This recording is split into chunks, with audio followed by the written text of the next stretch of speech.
So the extra, like Phineas and Ferb for Disney 100 and Handyman for Operation Disney's Wish, I had to include a show to watch after the movies.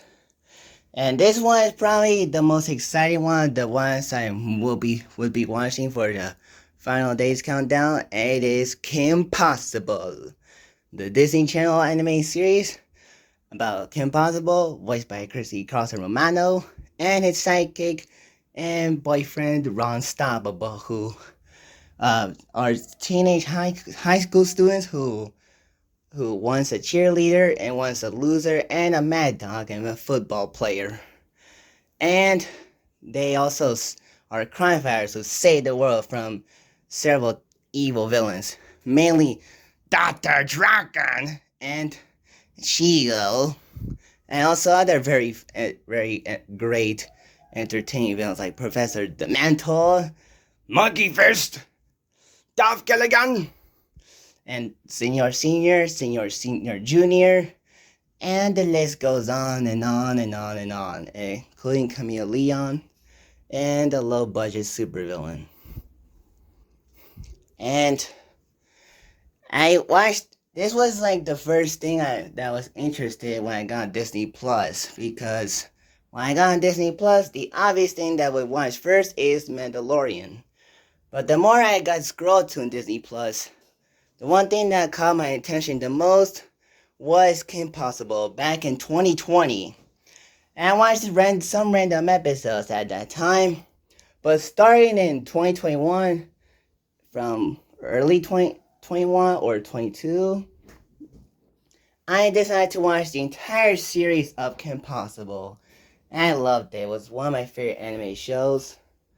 And as well as the drama movie, which I also did watch after season 3 and before season 4, and it's a phenomenal movie. And I thought it was a great start to the Kim and Ron romance story, which was one of the best love stories ever. But and also I unfortunately watched the 2019 movie in December. Biggest movie mistake of my life, but we're not gonna talk about that. But when I was gonna do the Disney 100 countdown, I feel like I really need to watch Kim Possible as the extra, because it's a show I've been wanting to go back to it, especially when watching some clips and the theme song. During and after watching the show in 2021, and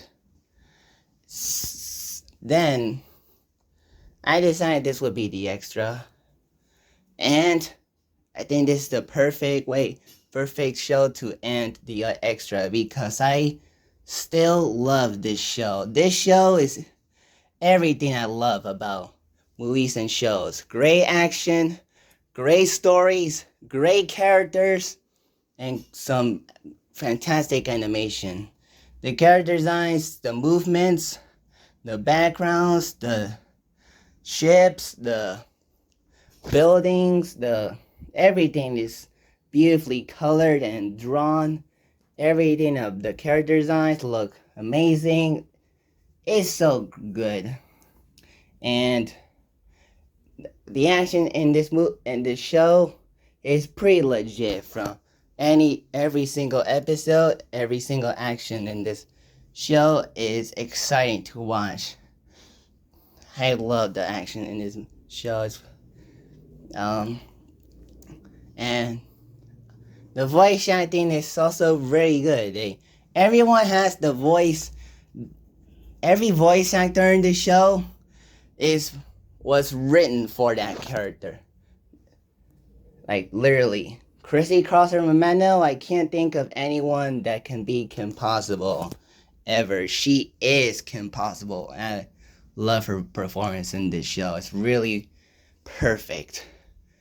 As Wilfredo steals the show as Ron Stoppable, he is funny and has some good moments with Kim and himself too, where like being being with the ninjas in Japan fighting Monkey Fist and Rufus, who I think is a cute character, especially since he's voiced by Nancy Cartwright, the voice of Bart Simpson.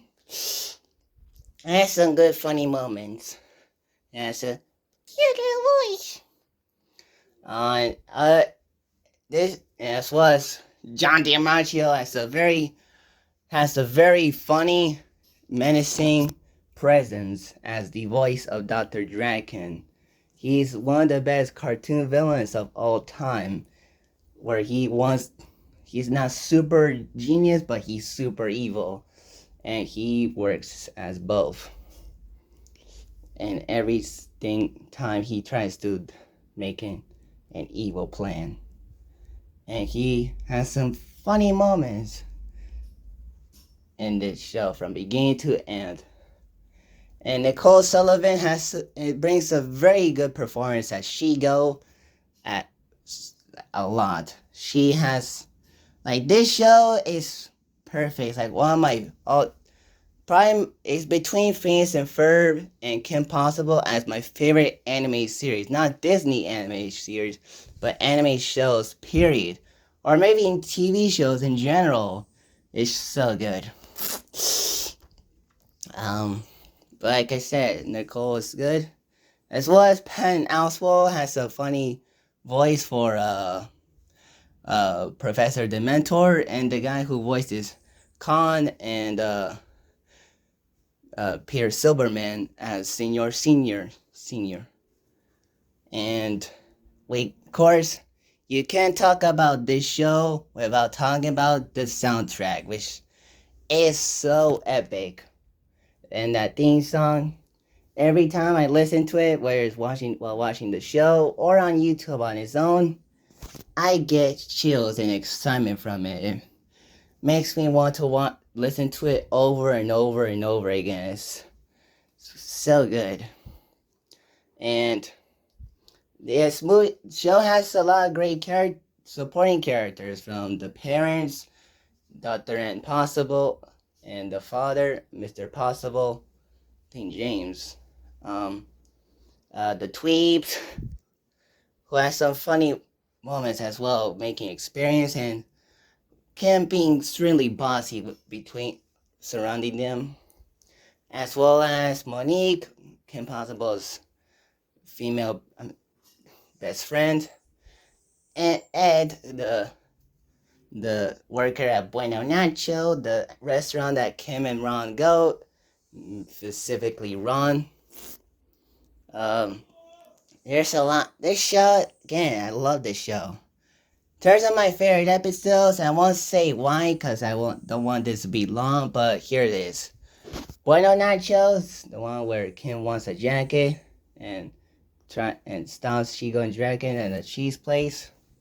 As well as Graduation Part 2, Graduation Part 1, what else? Emotion Sickness, DJ Dragon, and the Mora will be CGI, Ill-Suited, Crush, the first episode of the series, the Camp Wanna Weep episode, so many. Again, this show is so good. So grateful that I watched the show twice. So let me know in the comments below your thoughts on Kim Possible.